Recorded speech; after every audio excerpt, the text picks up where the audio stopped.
नतीजा बीएमसी का आ गया है और वो सापरा जी के लिए अच्छी खबर लेकर आया है, क्योंकि कांग्रेस के पक्ष में बीएमसी का पहला नतीजा आया है। बीएमसी में कांग्रेस ने पहली सीट जीत ली है। बड़ी खबर इस वक्त हम आपको बता रहे हैं, क्योंकि अभी 90 सीटों के रुझान आए हैं, जिसमें क्लैरिटी के साथ एज साफ दिख रहा है भारतीय जनता पार्टी प्लस को। लेकिन फिलहाल जो पहली सीट का जिसका रिजल्ट आया है, उसमें कांग्रेस पार्टी को जीत मिली है।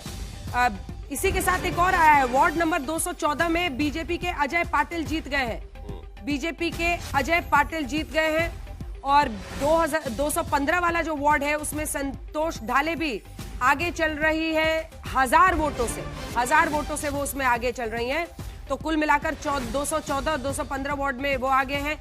लेकिन जो पहला रिएक्शन आया, मुंबई का पहला नतीजा, वार्ड नंबर 183 जहां कांग्रेस उम्मीदवार आशा काले की जीत घोषित की गई है। मुबारकबाद स्वीकार कीजिए सापरा जी, और क्या कमी रहेगी उसको सुधार कीजिए। जी धन्यवाद धन्यवाद। आशा काले जी जीती है।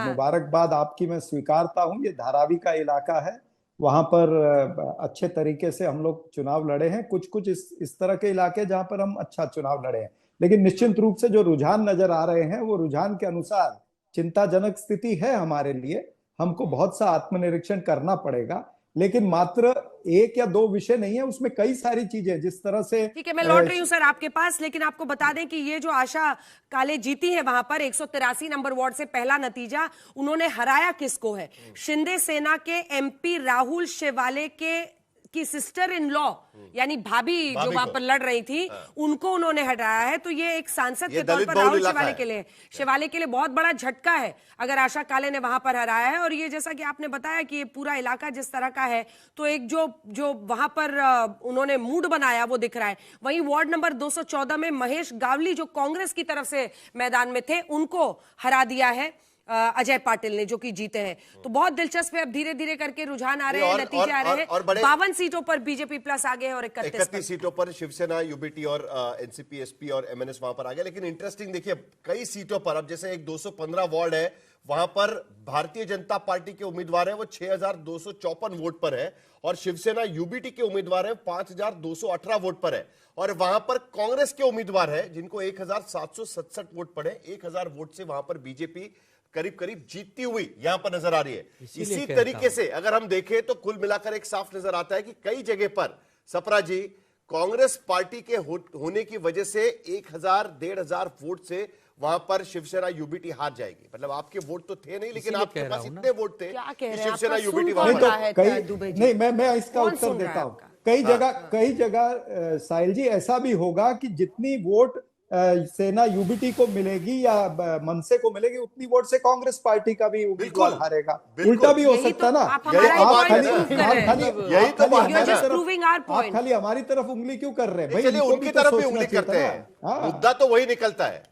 हाँ, तो वही मैं कह रहा हूँ, मुट्ठी बनाना था ना सर। हाँ, तो सर को टकरा भाई, तो मुट्ठी बनाने की जवाबदारी खाली कांग्रेस पार्टी की है।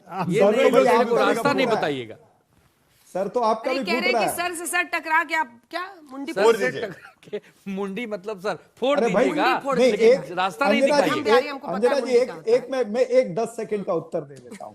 अब मुझे ऐसे लगता है कि इनको आदरणीय दुबे जी को ज्यादा समझ आ गई है। इनको शिवसेना का अध्यक्ष बना देते हैं, उद्धव ठाकरे जी का या तो इनको बना देते हैं कि भाई नौकरी पर आप नजर डाल रहे हैं। नहीं, हमारे शुभचिंतक हैं, आप शुभचिंतक हैं सपरा जी हमारे। या तो इनको एडवाइजर बना देते हैं या शिवसेना का अध्यक्ष बना देते हैं। सारा उत्तर भारतीय वोट, मतलब आपको सही ज्ञान दिया तो आप बिफर पड़े। ये बताइए ना, कांग्रेस पार्टी का एडवाइजर कौन है? सही ज्ञान दिया तो बिफर पड़े। अरे मैं हंसते हुए बोल रहा हूँ कि सारा उत्तर भारतीय वोट भी उद्धव ठाकरे को मिल जाएगा।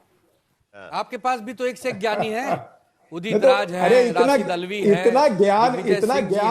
इतना ज्ञान पेल रहे हो यहाँ पर बैठ करके, इसीलिए मैंने कहा एडवाइजर बना देते हैं। और क्या? चलिए एक मिनट, मैं जरा एक अपडेट दे देता हूं। मुंबई के भीतर क्या हो रहा है जरा पता चलना चाहिए।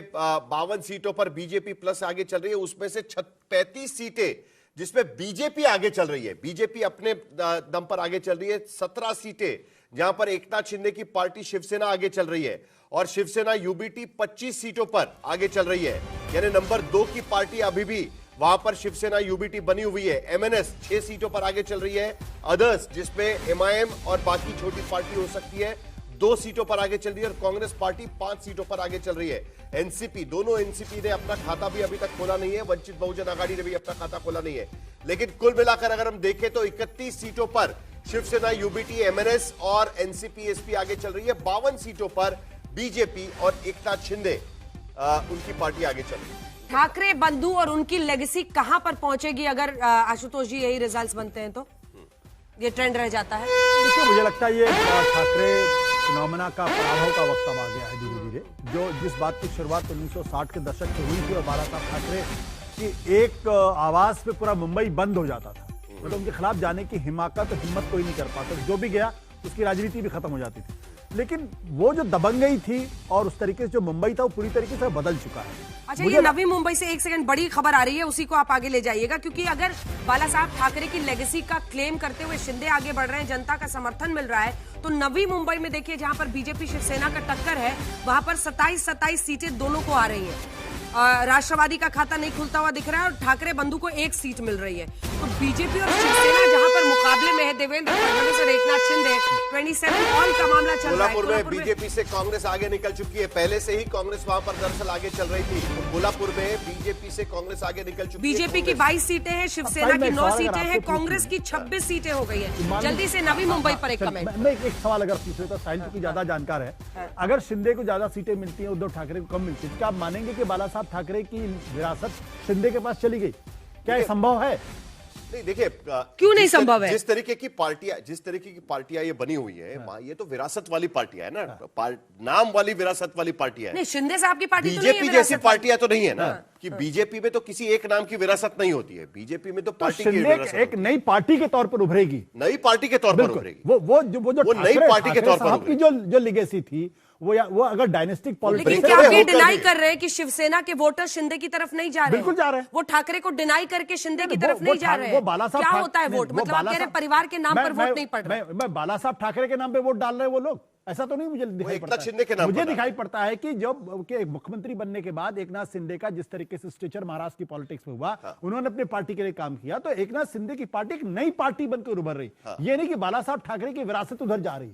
अगर ऐसा होता, पर उनकी विरासत संभालने वाले फेल कर रहे हैं, तो ये मुहर नहीं है शिंदे पर। लेकिन विरासत वाली, वो कहते थे ना कि राजा का बेटा राजा नहीं बनेगा, मैं चैलेंज करूंगा, मैं चुनाव लड़ूंगा। और मैंने विधानसभा नहीं बन रहा है ना, कवर किया है, नहीं बन रहा है, अपनी पार्टी बना रहे हैं। उनकी जीत है ना, ये बहुत लेकिन अपनी पार्टी बना रहे हैं ना। अगर वो बाला साहब ठाकरे के वोटर्स को जो एक वक्त पर बाला साहब के नाम पर वोट करते थे, ठाकरे परिवार के नाम पर अपनी तरफ खींच रहे हैं, तो फिर साहिल कैसे नहीं उनकी बड़ी जीत होगी? शिवसेना के भीतर जो स्प्लिट हुआ है, उस स्प्लिट के बाद में जिस तरीके से लड़ाई लड़ी जा रही है, एक बात साफ निकल कर आती है कि अब जो पार्टी शिवसेना बन रही है वो एकनाथ शिंदे की अपनी पार्टी है, उनका अपना यश है, वो अपने दम पर वो उस तरीके से चीजें निकल कर आ रहे हैं। ठाकरे परिवार के वोटर्स को अपनी तरफ खींच रहे हैं, इसको आप भी डिनाई नहीं कर सकते। आज भी अगर हम देखें, अगर ऐसा होता तो शिवसेना यूबीटी 0 हो जानी चाहिए। नहीं, 0 क्यों होगी? नहीं, जीरो कैसे हो जाएगी? इसका मतलब साफ है कि जैसे वोटर बेस तो वहां पर है, जो नया वोटर बेस तैयार हुआ है। परिस्थिति में जैसे बंगाल के अंदर अगर आप देखिए तो बंगाल में ममता हम ही लोग तो ज्यादा होंगे, 20 साल